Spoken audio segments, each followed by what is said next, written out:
Episode की शुरुआत में हम देखते हैं कि सब लोग टायो को शादी के लिए कॉन्ग्रेचुलेशंस बोल रहे होते हैं और हारुही ये सब देखकर थोड़ी अपसेट थी क्योंकि वो जानती थी कि एमे ने टायो से शादी नहीं की है। और सब लोगों के जाने के बाद टायो अपने डैड से भी बात करता है और उन्हें बताता है कि वो अपने फायरवर्क्स में अपनी लाइफ के 10 सेकेंड्स डालना चाहता है। और ये बात सुनते ही उसके डैड कुछ अजीब बिहेव करते हैं, जिसके बाद टायो हारुही के पास चला जाता है और हारुही उसे उनकी मॉम की फोटोज दिखाती है, जिन्हें देखकर तो टायो भी बहुत ज्यादा शॉक्ड रह जाता है कि चियाकी ही उसकी मॉम है। जिसकी वजह से वो अगले दिन ये बात एमे को भी बताता है और एमे खुश होकर उससे कहती है कि वो अपनी मॉम से अब बात कर सकता है और वो जो चाहे उन्हें बता सकता है, जिससे कि टायो भी काफी खुश हो जाता है। पर तभी कुसाका वहां आ जाता है और कहता है कि उन्हें ऐसा नहीं करना चाहिए, क्योंकि अगर टायो चियाकी को बता देगा या फिर चियाकी टायो को बता देगी कि वो उसकी मॉम है तो चियाकी दुनिया से गायब हो जाएगी।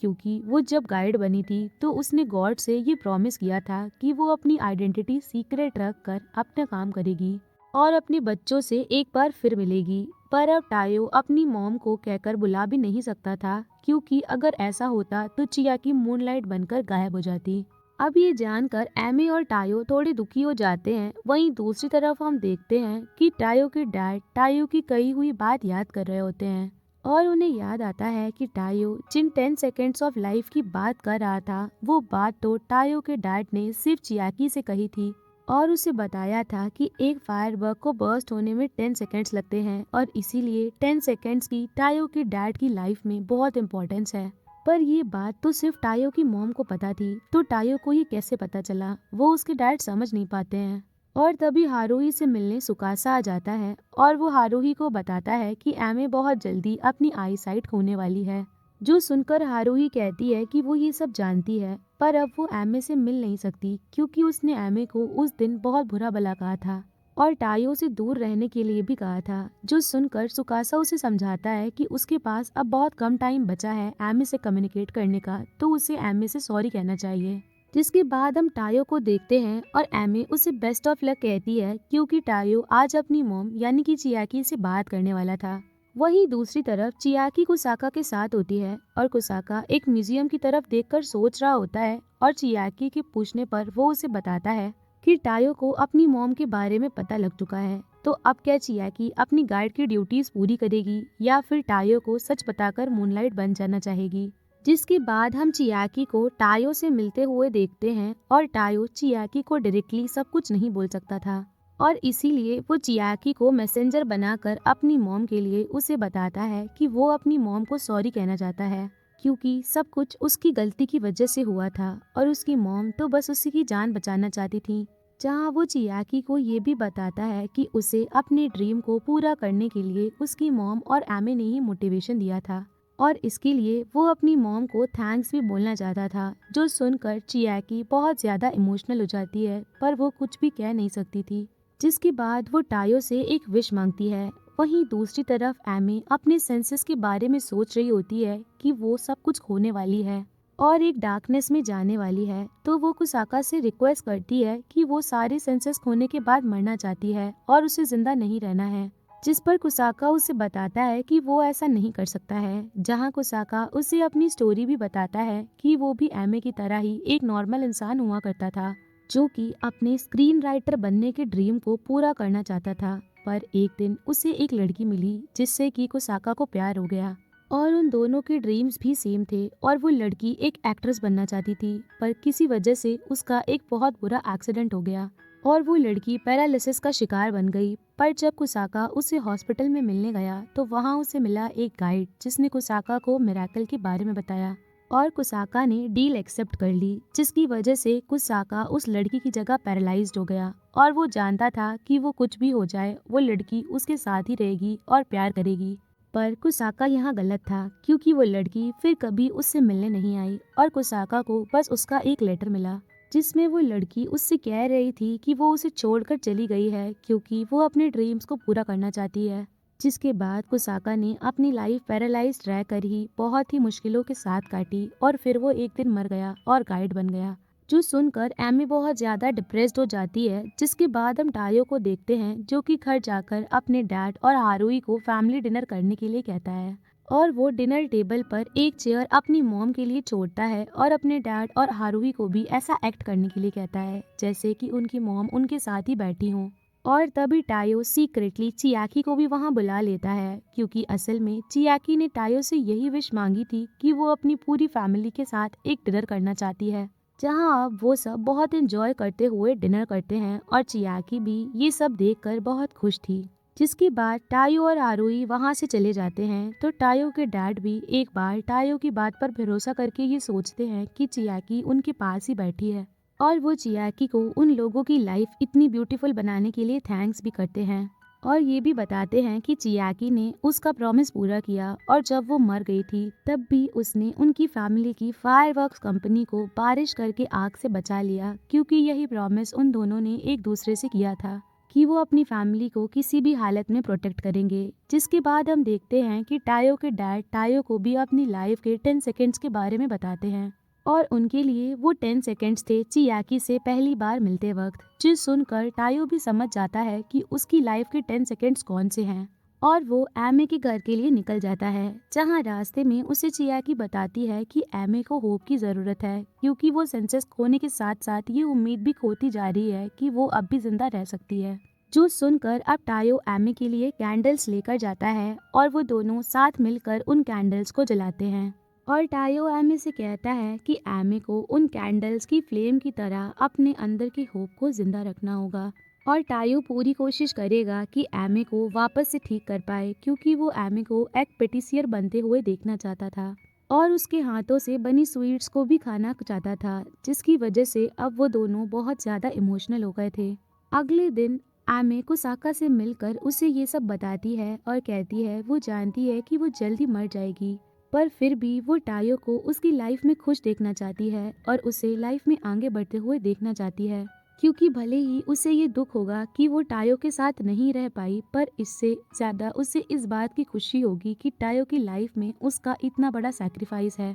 और उसने अपने लव को प्रूव किया है। जो सुनकर कुसाका भी बहुत ज्यादा शॉक्ड रह जाता है क्योंकि एमे की उस बात ने कुसाका को भी सोचने पर मजबूर कर दिया था और अब कुसाका उस म्यूजियम के अंदर जाता है क्योंकि वहाँ थी वो इस लड़की की पेंटिंग जिसके लिए कुसाका ने अपनी लाइफ को सैक्रिफाइस किया था। जहाँ कुसाका एक और पेंटिंग देखता है जिसमें उस लड़की ने कुसाका और उस लड़की की पेंटिंग बनाई थी। वो देखकर कुसाका चियाकी को बताता है कि वो हमेशा से ये सोचता था कि उसने एक गलत फैसला लिया और वो हमेशा एक बर्डन के साथ जीता, पर अब जब उसने उस लड़की की पेंटिंग्स देख ली थी तो वो समझ चुका था कि उसने कोई गलत फैसला नहीं लिया क्योंकि उसने अपने लव को प्रूव किया और उस इंसान की लाइफ को कलरफुल बनाया जिससे वो सबसे ज्यादा प्यार करता था, जिसे वो हमेशा खुश देखना चाहता था क्योंकि अब भी उसके उस सैक्रिफाइस की वैल्यू थी। तभी वो पेंटिंग उस म्यूजियम में रखी दिख रही थी। जिसके बाद हम देखते हैं कि अब वो दिन भी आ जाता है जब टायो के फायरवर्क्स को चेयरमैन टेस्ट करने वाले थे और टायो बिल्कुल रेडी था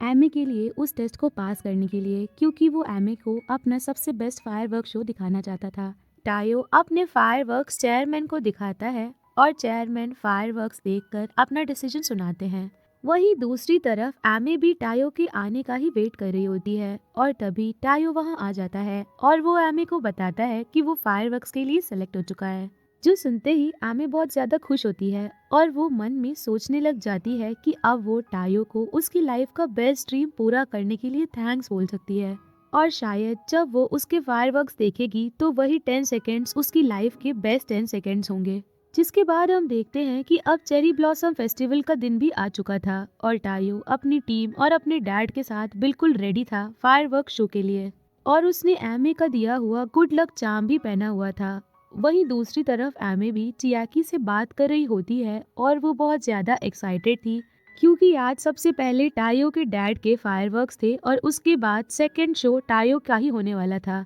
पर इससे पहले एमे अपनी मॉम से मिलने सुकासा के घर हॉस्पिटल जाती है और उसकी मॉम उसे केन के साथ देखकर थोड़ी शॉक्ड थी, जिस पर एमे उन्हें बताती है कि उसने अपना सेंस ऑफ टच खो दिया है और वो बहुत जल्द अपनी आई साइट भी खोने वाली है और इसीलिए वो एक लास्ट टाइम अपनी मॉम को देखने आई है क्योंकि ये मौका उसे बाद में नहीं मिलने वाला था। जो सुनते ही उसकी मॉम बहुत ज्यादा इमोशनल हो जाती हैं और रोने भी लगती हैं। लेकिन तभी एमे अपने कोट से वही हैंकरचिफ निकालती है जो कि उसकी मॉम ने उसके लिए स्टिच की थी और वो एमे के साथ बचपन से थी, जिससे एमे अपना लकी चार्म मानती थी। जब वो अब वही हैंकरचिफ अपनी मॉम को दे देती है और उन्हें एक लास्ट बार एमे के साथ स्माइल करने के लिए कहती है, ताकि वो स्माइल एमे हमेशा अपने दिल में याद रख सके, क्योंकि उसने अपनी मॉम को स्माइल करते हुए बस बचपन में ही देखा था, जो कि उसकी मेमोरी ब्लर हो चुकी थी। पर अब एमे की मॉम एमे के लिए उसने सामने एक स्माइल करती हैं और उसे हग भी कर लेती हैं। जिसके बाद अब एमे फायरवर्क शो देखने के लिए सुकासा के साथ निकल जाती है।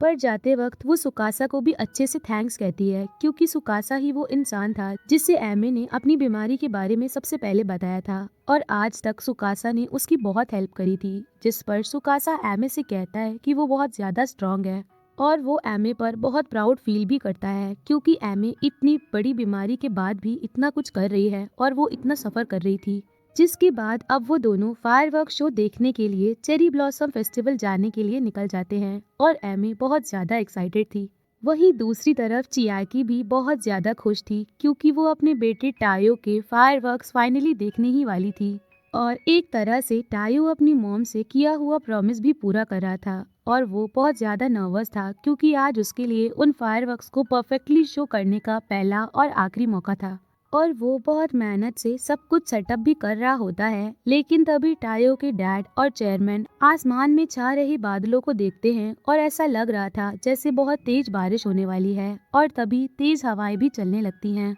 जहां टायो कुछ पाइप्स को टेंट में ठीक करने जाता है, पर तभी तेज हवा की वजह से टायो के ऊपर वहां रखे पाइप्स गिर जाते हैं और उसके सर पर चोट लग जाती है, जिसकी वजह से उसे हॉस्पिटल में एडमिट करना पड़ता है। वहीं दूसरी तरफ हम देखते हैं कि एमे भी ट्रैफिक में सुकासा के साथ फंसी हुई होती है और अब तो तेज बारिश भी शुरू हो चुकी थी। जहां सुकासा के टाउन के मेन ऑफिस से उसे कॉल आता है और उसे पता चलता है कि फायरवर्क शो को बारिश की वजह से कैंसिल होने की बात चल रही है। और ये बात जब एमे को पता चलती है तो वो बहुत ज्यादा डिप्रेस्ड हो जाती है, क्योंकि उसे लगता था कि वो अपनी आखिरी विश बहुत ही खुशी से टायो के साथ बैठकर पूरा कर पाएगी। पर अब वो इतनी लकी नहीं थी कि वो टायो का फायरवर्क शो भी लास्ट बार देख पाए। वहीं दूसरी तरफ टायो को हॉस्पिटल में होश आता है और उसके साथ उसका फ्रेंड बैठा था, जो कि टायो को बताता है कि शो कैंसिल हो चुका है और शायद अब वो 2-3 दिन बाद शो वापस करेंगे। जो सुनकर टायो अपने फ्रेंड को समझाता है कि आज एमे अपनी आईसाइट खोने वाली है और उनके पास बहुत कम टाइम बचा है,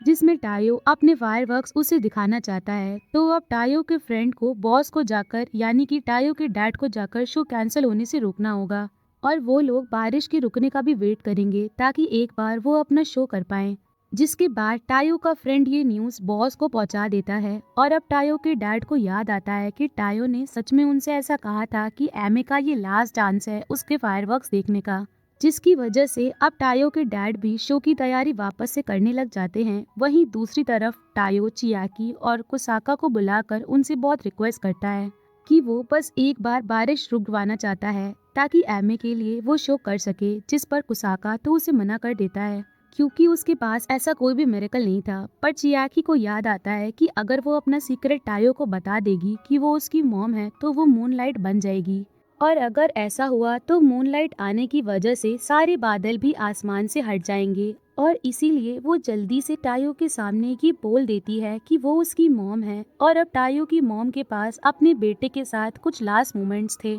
जहां टायो वापस से अपनी मॉम को रोते हुए सॉरी कहता है, क्योंकि पहले भी उसकी गलती से उसकी मॉम की जान गई थी और इस बार भी उसकी मॉम उसके लिए इतना बड़ा सैक्रिफाइस कर रही थी। जो सुनते ही टायो की मॉम उससे कहती हैं कि वो टायो से आखिरी बार मिल रही हैं, तो वो नहीं चाहती कि टायो उन्हें इस तरह रोते हुए गुड बाय करे। जहां अब टायो अपनी मॉम को सबसे पहले थैंक्स बोलता है, क्योंकि उसकी मॉम की वजह से ही उसने बचपन से फायरवर्क्स मेकर बनने का सपना देखा था और उसने अपनी मॉम से प्रॉमिस भी किया था कि वो सब लोगों के फेस पर अपने फायरवर्क्स से स्माइल लेकर आएगा। जो सुनकर टायो की मॉम टायो को जल्दी से एमे के पास पहुंचने के लिए कहती हैं और टायो को समझाती हैं कि आज टायो को पूरे दिल से अपने फायरवर्क्स एमे को दिखाने होंगे, ताकि वो फायरवर्क्स एमे के हार्ट तक पहुंचे और वो उन मोमेंट्स को कभी न भूले। जिसके बाद अब चियाकी मूनलाइट बनकर वहां से गायब हो जाती है और बारिश भी पूरी तरीके से रुक जाती है। जहां अब टायो एमे को कॉल करता है और वो उसे वहीं पर मिलने के लिए बोलता है जहां उन्होंने आज मिलने का प्रॉमिस किया था। जो सुनते ही अब एमी कार में तो रुक नहीं सकती थी क्योंकि वहां बहुत ज्यादा ट्रैफिक था और इसीलिए वो कार से उतर कर जाती है और चलते चलते ही वहां पहुंचने की कोशिश करती है। लेकिन ये सब करते हुए सुकासा उसे देख नहीं सकता था और इसीलिए वो जल्दी से हारूही को कॉल करके एमे की लोकेशन के बारे में बता देता है और कहता है कि हारूही के पास आखिरी मौका है एमे से अपोलोजाइज करने का। जिसके बाद हम देखते हैं कि एमी चलते चलते रास्ते में गिर भी जाती है और अब उसमें बिल्कुल हिम्मत नहीं थी कि वो आगे बढ़े। लेकिन तभी हारूही वहाँ सही टाइम पर आ जाती है और वो एमी को सहारा देकर कहती है कि वो कैसे भी करके एमी को टायो तक पहुंचा देगी, जहां वो एमी को सॉरी भी कहती है, जिस पर एमी उसे माफ कर देती है। और तभी एक अनाउंसमेंट होती है कि फायरवर्क शो जल्द ही शुरू होने वाला है और उसे कैंसिल नहीं किया गया है, जो सुनकर एमी और टायो बहुत खुश होते हैं। अब टायो भी जल्दी से लोकेशन पर पहुंचकर एमी का वेट करने लग जाता है।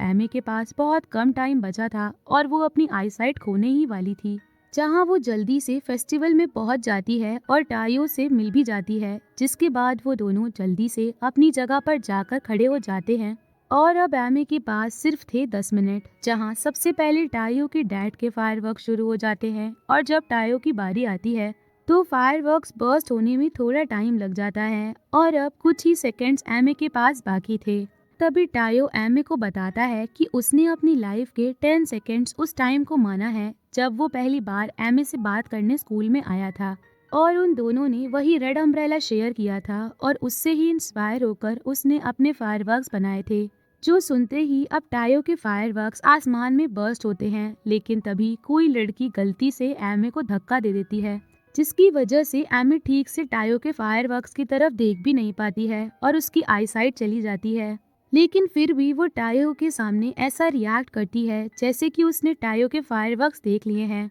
पर असल में तो वो एक सेकंड के लिए भी उस तरफ नहीं देख पाई थी और ये बात टायो भी समझ जाता है और वो एमी के वॉच में टाइम देखता है जो कि 0 पर था और ये देखते ही वो बहुत ज्यादा रोने लग जाती है क्योंकि एमी से किया हुआ प्रॉमिस वो आखिरी बार भी पूरा नहीं कर पाया। लेकिन वो एमी को अपनी फीलिंग शो नहीं करता है और उससे झूठ कहता है कि वो बहुत ज्यादा खुश है कि उसने अपना प्रॉमिस पूरा किया, जहां एमी भी मन में टायो को थैंक्स कहती है और क्योंकि भले ही उसमें टायो के फायरवर्क्स को नहीं देखा पर फिर भी टायो की वजह से ही उसके फेस पर आज इतनी बड़ी स्माइल थी। हम देखते हैं कि टायो एमी को अपने शोल्डर्स पर उठाकर घर लेकर जा रहा होता है और एमी अब ना ही देख पा रही थी और ना ही कुछ फील कर पा रही थी, तो वो टायो को आवाज लगाकर पूछती है कि क्या टायो उसके साथ है, जिस पर टायो उसे बताता है कि वो उसके साथ ही रहेगा और वो एमी के लिए कुछ लाइंस भी लिखकर उसे सुनाएगा, ताकि जब एमी अपने सारे सेंसेस खो देगी और जब तक टायो उसकी इन सेंसेस का क्योर ढूंढ कर लाएगा तब तक एमी उन वर्ड्स और उन लाइंस को ध्यान में रखते हुए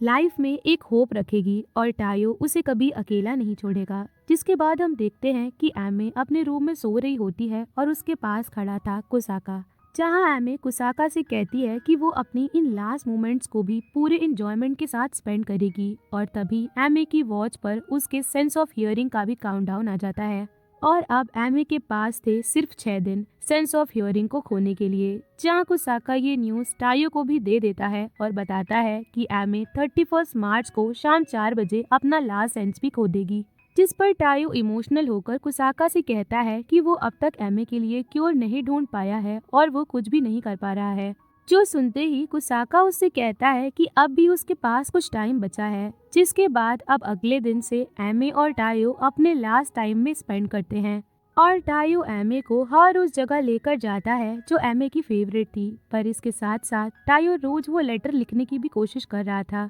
जो कि वो एमी को आखिरी बार सुनाने वाला था, पर एमी उसे बताती है कि वो उस लेटर को अपने लास्ट डे पर लास्ट टाइम में ही सुनना चाहती है, ताकि जो लास्ट चीज वो सुनेगी वो असल में टायो की ही आवाज होगी। जिस पर टायो भी हाँ कह देता है और वो दोनों अपने सारे छोटे छोटे ड्रीम्स पूरे करते हैं, जैसे कि सनसेट देखना और फेरिस व्हील में बैठना। जिसके बाद अब वो दिन भी आ जाता है जब एमी सेंस ऑफ हियरिंग खोने वाली थी और एमी टायो से मिलने से पहले हारूही को अपने घर बुलाती है, जहां हारूही एमी को रेडी होने में हेल्प करती है और वो भी बहुत ज्यादा इमोशनल थी, जहां वो एमी से कहती है कि वो एमी के साथ हमेशा रहना चाहती है और वो उसे गुड बाय कहना नहीं चाहती है। जिस पर एमे उसे समझाती है कि वो हमेशा हारुही के साथ रहेगी और उसे हमेशा चीयर भी करती रहेगी ताकि हारुही कभी गिव अप ना करे। और वो बस हारुही से यही चाहती थी कि हारुही भी अपने ड्रीम्स को पूरा करे, जो एक फायर मेकर बनने का था। जिस पर हारुही और वो दोनों एक दूसरे से प्रॉमिस भी करते हैं कि जिस दिन हारुही एक बहुत फेमस फायर मेकर बन जाएगी तब वो एमे को थैंक्स जरूर कहेगी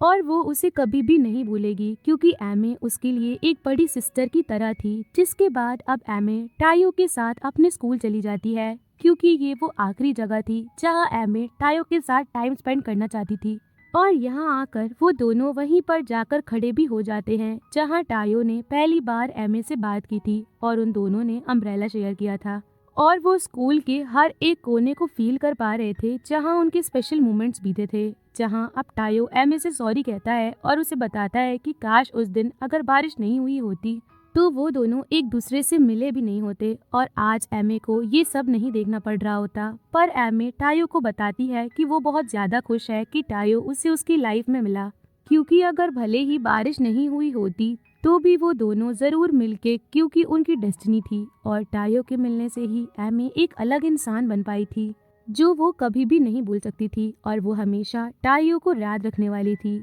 और तभी एमे टायो से टाइम पूछती है और उस वक्त 3 बजने में 3 मिनट बाकी थे। और तभी एमे टायो से कहती है कि जिस दिन उन्होंने वो स्पार्कल कंपटीशन किया था और एमे जीत गई थी, पर उसने अपनी कोई भी विश टायो से नहीं मांगी थी, तो अब वो टायो से अपनी विश मांगना चाहती थी, जिसपे टायो भी हाँ कर देता है। और अब एमे टायो को कहती है कि वो बस इतना चाहती है कि टायो कभी भी उससे जिंदगी में मिलने ना आए और एमे को उसी हालत में अकेला छोड़ दे, क्योंकि वो नहीं चाहती थी कि टायो उसे अब और देखे और उसकी केयर को अपना बर्डन समझे। जो कहते ही एमे एकदम शांत हो जाती है, क्योंकि 3 बज चुके थे और एमे की वॉच भी अब 0 पर आ चुकी थी। जो देखते ही टायो बहुत ज्यादा रोने लग जाता है, क्योंकि वो एमे से अपने आखिरी वर्ड्स भी नहीं कह पाया था, क्योंकि उसे लगा था कि एमे अपना सेंस ऑफ हियरिंग 4 बजे पर खोने वाली है। पर असल में एमे ने कुसाका को ये बात समझाई थी कि वो टायो से ये झूठ बोले और उसे 4 बजे का टाइम बताए, क्योंकि अगर टायो के वर्ड्स एमे सुनती तो उसे और भी ज्यादा हर्ट होता और वो टायो के बिना अकेले 1 सेकंड के लिए भी नहीं रह पाती, और इसीलिए उसने टायो को गलत टाइम बताया था। जिसके बाद हम देखते हैं कि टायो एमे के साथ ग्राउंड में बैठा होता है और तभी कुसाका उसके सामने आता है, जहाँ टायो कुसाका से कहता है कि वो किसी भी तरह एमे को सेव कर ले और उसके लिए टायो कुछ भी करने के लिए रेडी था। और तभी कुसाका टायो को बताता है कि अभी मिरेकल एंड नहीं हुआ है, जो सुनकर टायो शॉक्ड रह जाता है और ये सीन यहीं खत्म हो जाता है। जिसके बाद हम देखते हैं कि एमे की आंख अपने घर के अंदर खुलती है और वो बहुत ज्यादा शॉक्ड थी, क्योंकि उसे सब कुछ दिखाई दे रहा था और फील भी हो रहा था। जहाँ वो अपने हाथों में टायो का लकी चार्म देखती है और अपने सेंस ऑफ टेस्ट के लिए वो नीचे जाकर फ्रिज से निकालकर जूस भी पीती है, यानी कि उसके सारे सेंसेस तो वापस आ चुके थे। और तभी उसके दरवाजे की रिंग बजती है और वो टायो समझकर उसे देखने जाती है, पर असल में वहाँ सुकासा था, जो कि एमे को बताता है कि टायो मर चुका है। और हम जान पाते हैं कि टायो को अचानक रात में हार्ट फेलियर हुआ था और उससे पहले ही उसने अपने घर वालों को ये बता दिया था, जिसपे पहले तो वो लोग बिलीव नहीं कर रहे थे। लेकिन जब टायो ने उन्हें समझाया कि उसके पास बहुत कम टाइम बचा है तो सबने उस पर बिलीव किया। और टायो ने हारुही को चियाकी का लास्ट मैसेज भी दिया कि वो हारुही को स्ट्रॉन्ग बनते हुए देखकर बहुत ज्यादा खुश है। और यहाँ टायो आखिरी बार अपने डैड हारुही और सुकासा को थैंक्स भी कहता है और उन्हें एमे का ख्याल रखने के लिए कहता है। जिसके बाद सीन वापस से प्रेजेंट में आता है और एमे भी टायो के फ्यूनरल में गई थी और वो बहुत ज्यादा शॉक्ड थी, क्योंकि उसने बिल्कुल भी नहीं सोचा था कि टायो ऐसा करेगा। जहां अब हारुही एमे के पास आ जाती है और वो टायो का लिखा हुआ लेटर एमे को दे देती है, जिसमें वो सारी बातें थी जो टायो एमे से कहना चाहता था। और अब एमे घर आकर उस लेटर को पढ़ती है, जिसमें एक पासवर्ड था रिकॉर्डर को ऑन करने का। और जैसे ही वो वर्ड एमे बोलती है तभी उसके घर पर रखे रिकॉर्डर में से टायो की आवाज आती है और ये मैसेज टायो ने रिकॉर्ड किया था, जहां वो एमे को बताता है कि कुसाका ने जब उसे बताया कि मिरेकल अब भी खत्म नहीं हुआ है और टायो के पास एक आखिरी मौका है एमे को बचाने का, तो टायो बहुत खुश हो गया। और असल में मिरेकल ये था कि टायो डिसाइड कर सकता था कि उसे एमे का हार्ट जिंदा रखने चाहिए या नहीं। जिस पर टायो कुसाका से कहता है कि वो तो न्यू ईयर के दिन ही उस एक्सीडेंट में मरने वाला था, पर गॉड ने उसे एमे के साथ कुछ फाइनल मोमेंट्स बिताने का मौका दिया। और इसीलिए वो अब एमए और लाइफ के बीच में एमए को चूज करने वाला था, जहां उसने एमए के लिए ये मैसेज रिकॉर्ड किया और अपनी फैमिली को भी गुड बाय कहा। और लास्ट में टायो ये भी कहता है कि वो बिल्कुल नहीं चाहता कि एमए उसके डिसीजन पर रिग्रेट करे या फिर रोए, और वो बस इतना ही चाहता है कि एमए अपनी आगे की लाइफ बहुत एंजॉय करे और एक फेमस पेटिसियर बने। और जिस दिन वो एक पेटिसियर बन जाएगी, उस दिन टायो एमए के लिए उस दिन बारिश भी करेगा ताकि वो एमए को थैंक्स कर सके। जिसके बाद हम देखते हैं कि एमे को टायो के डैड का कॉल भी आता है और वो एमे को टायो की दी हुई एक चीज बताता है, जो कि असल में वही फायरवर्क्स थे जिन्हें टायो ने पहले ही एक्स्ट्रा में बनवाया था, ताकि कभी वो एमे को वापस से अपना शो दिखा सके। और इस बार जब एमे उन फायरवर्क्स को देखती है तो वो बहुत ज्यादा खुश होती है और उसे टायो के साथ अपनी फर्स्ट मीटिंग याद आ जाती है, जब उन दोनों ने वही रेड अम्ब्रेला शेयर किया था। और वो उन फायरवर्क्स को देखकर इमोशनल भी हो चुकी थी, पर अब उसने डिसाइड कर लिया था कि वो भी अब टायो से किए हुए प्रॉमिस को पूरा करेगी, क्योंकि टायो ने तो अपना प्रॉमिस पूरा कर लिया था। जिसके बाद हम देखते हैं कि एमे को मॉम भी घर आ चुकी हैं और एमे अब टोक्यो चली जाती है और एक फेमस पेटिसियर बनने के लिए। जिसके बाद हम कुछ सालों बाद का सीन देखते हैं और एमे अपनी बेकरी की ओपनिंग पर होती है, जहां सब लोग उसकी बनाई हुई स्वीट्स की तारीफ कर रहे होते हैं। और तभी अचानक से बारिश शुरू हो जाती है और एमी जल्दी से बाहर जाती है, जहां उसके हाथ में वही रेड अम्ब्रेला था। और यहाँ वो समझ जाती है कि वो बारिश असल में टायो ने ही उसे थैंक्स करने के लिए कही थी, क्योंकि उसने एमे को ये प्रॉमिस करा था और उसके बाद उसने आज ये पूरा भी किया। जहाँ एमे भी एक स्माइल के साथ आसमान में देख रही थी और वो टायो को थैंक्स कर रही थी कि टायो ने उसकी लाइफ में आकर उसकी लाइफ को कलरफुल बनाया। जहाँ हम एमे की बेकरी का नाम भी देख पाते हैं और उसका नाम था the sun and the rain, यानी कि टायो और एमे। और इसी के साथ ये ड्रामा यहीं पर खत्म हो जाता है।